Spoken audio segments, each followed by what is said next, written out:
Martin Devaney here from JFC Agri, and today we will install fast fill water troughs. The pipes have been installed in the ground, and the first step to site preparation is to excavate some topsoil and then backfill with chips and stones and level that. Using a spirit level and a 3x2 or similar, ensure that the ground is level in both directions.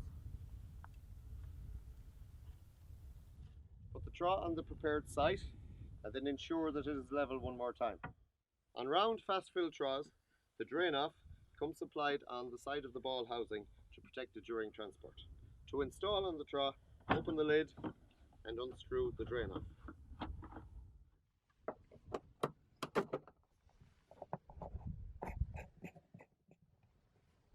Fast fill troughs are supplied with an RXP fast fill valve.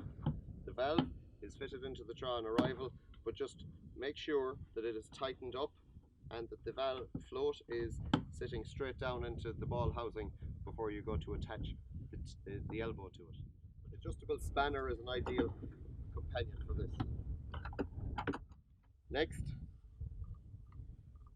use your 3/4 inch fitting. Attach it to the valve using some PTFE tape to create a seal.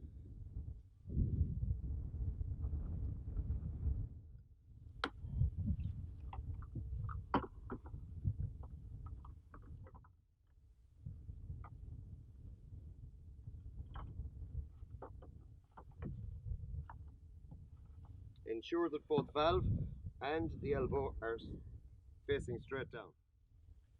Put the pipe, insert the insert if needed, shove up into the elbow and tighten.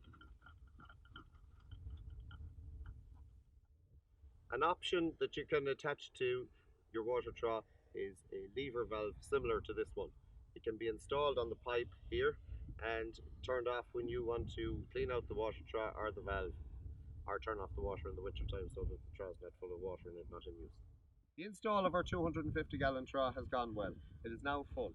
For more information on our extensive range of water troughs from 10 gallons to 450 gallons, visit jfcagri.com.